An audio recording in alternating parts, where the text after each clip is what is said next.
नशे की समस्या और उससे होने वाले युवा वर्ग को जो अपूरणीय क्षति पहुंच रही है, उसकी महत्ता को देखते हुए और उस आवश्यकता को देखते हुए राज्य सरकार द्वारा इसके लिए विशेष व्यवस्थाएं की गई है। एंटी नारकोटिक्स टास्क फोर्स का गठन भी राज्य स्तर से किया गया है।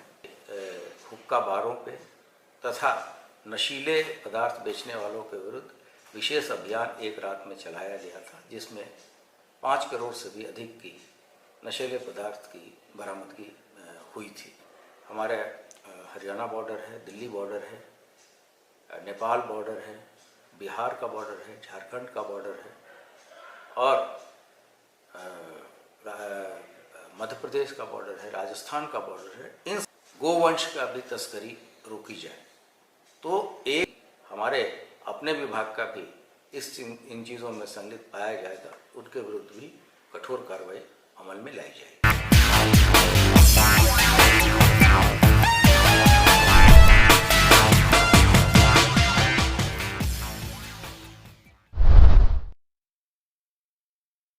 सर, उत्तर प्रदेश में लगातार जो अभियान चलाया जा रहा है, नारकोटिक्स को लेके चलाया जा रहा है कि जो नशे के उसमें पूरा कारोबार चल रहा है, कॉकस उसके लिए जो अभियान चलाया जा रहा है, सीएम ने भी दिशा निर्देश दिए गए, तो अब तक क्या कुछ कार्रवाई हुई है इसमें? नशे की समस्या और उससे होने वाले युवा वर्ग को जो अपूरणीय क्षति पहुंच रही है, उसकी महत्ता को देखते हुए और उस आवश्यकता को देखते हुए राज्य सरकार द्वारा इसके लिए विशेष व्यवस्थाएं की गई है। अभी कुछ दिनों पहले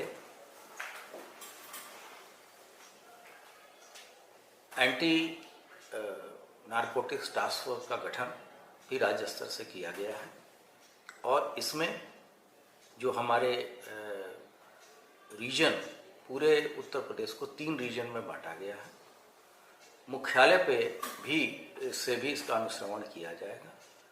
जो 3 हमारे क्षेत्र हैं उसमें जो विभिन्न जो हमारे अभी पुलिस के जोन हैं उसको उसमें विभाजित किया गया है और यहाँ गस्टेड ऑफिसर के द्वारा जो मादक पदार्थों का संचरण हो रहा है या मादक पदार्थों का उपयोग हो रहा है, उसके उपयोग को रोकने के लिए विशेष प्रबंध किए गए हैं। शासन के द्वारा इस टास्क फोर्स का गठन इस महत्वपूर्ण सामाजिक मुद्दे को शीर्ष प्राथमिकता देते हुए कराया गया है और इसमें अधिकारियों की नियुक्तियां भी शुरू हो गई हैं। आपने देखा होगा कि पिछले दिनों इस तरह के हुक्का बारों पे तथा नशीले पदार्थ बेचने वालों के विरुद्ध विशेष अभियान एक रात में चलाया गया था, जिसमें 5 करोड़ से भी अधिक की नशीले पदार्थ की बरामदगी हुई थी। इसके अतिरिक्त अवैध शराब के बारे में भी सरकार का उतना ही जोर है कि इसकी बिक्री रोकी जाए और इससे जो राजस्व की क्षति हो रही है उसके साथ साथ अपमिश्रित या जहरीली शराब पीने से जो जनहानि हो रही है उससे भी बचा जा सके, इसके लिए तथा मादक द्रव्यों के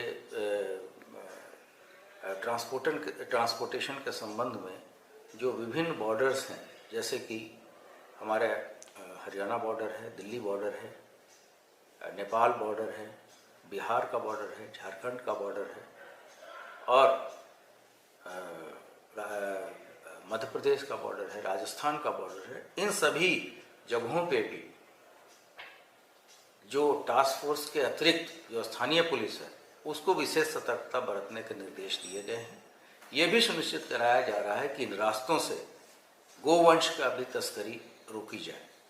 तो एक समेकित रूप से नशा, शराब और गोवंश के विरुद्ध जो लोग भी गलत कार्यों में लिप्त हैं उनके विरुद्ध एक संगठित अभियान छेड़ा गया है और ये इसके काफ़ी सार्थक परिणाम आएंगे। इसके साथ साथ जो भी व्यक्ति हमारे अपने विभाग का भी इन चीज़ों में संलिप्त पाया जाएगा, उनके विरुद्ध भी कठोर कार्रवाई अमल में लाई जाएगी। टास्क फोर्स का गठन किया गया, एंटी नार्कोटिक टास्क फोर्स। इसका नोडल किसको बनाया जाएगा और क्या हर जिले के हिसाब से इसके नोडल भी तय किए जाएंगे या जोन के हिसाब से रहेगा? और अब तक ये जो ड्राइव चली है इसमें कुल कितनी नार्कोटिक्स के ऊपर कार्रवाई भी, कितने अभियोग पंजीकृत हुए हैं? जो हमारे जोनल ऑफिसेज हैं वहाँ पे डिप्टी एसपी स्तर के अधिकारी जो नार्कोटिक्स टास्क फोर्स बना है उसको हेड करेंगे। उसके लिए जनशक्ति भी स्वीकृत शासन से हुई है। फिलहाल अभी बाराबंकी और गाजीपुर में 2 थाने इस्टेब्लिश किए गए हैं। इसके अतिरिक्त मुख्यालय स्तर पे इसको एक आईजी स्तर के अधिकारी इस चीज़ों को लीड करेंगे। उनके अंदर 2 एसपी रहेंगे और उनके साथ साथ उनके सहायतार्थ 2 एडिशनल एसपी भी लगाए जाएंगे। इसके साथ साथ जो सहवर्ती स्टाफ होता है वो भी लगाया जाएगा। फील्ड में भी जो हमारे थाने बनाए जाएंगे उसकी जनशक्ति भी शासन के द्वारा तय कर दी गई है। तो इसमें शासन की जो प्राथमिकताएं हैं उसको देखते हुए मादक द्रव्यों के तस्करी में या जो गलत तरीके से इनका संचरण करा रहे हैं जो भी लिप्त है उनके विरुद्ध हम लोग कठोर कार्रवाई करेंगे।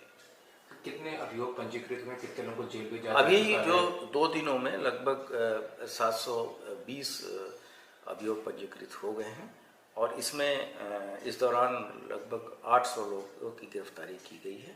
और जैसा कि मैंने पहले बताया कि 6 करोड़ से अधिक की मादक द्रव्य हम लोग पिछले 2 दिनों में बरामदगी कर चुके हैं। से काफ़ी सवाल है। सीएम ने भी कड़े निर्देश दिए थे और उन्होंने ये कहा था कि जैसे पहले जो यहाँ पे जो दंगई थे उनके ऊपर कार्रवाई हो रही थी प्रॉपर्टी को खोने की, उसी तरह से ये जो तस्कर रही है या जिनकी वजह से कई लोगों को नुकसान होता है, पूरी जनरेशन भुगत जाती है, तो उनके खिलाफ क्या क्या अभी अभियान चलेगा?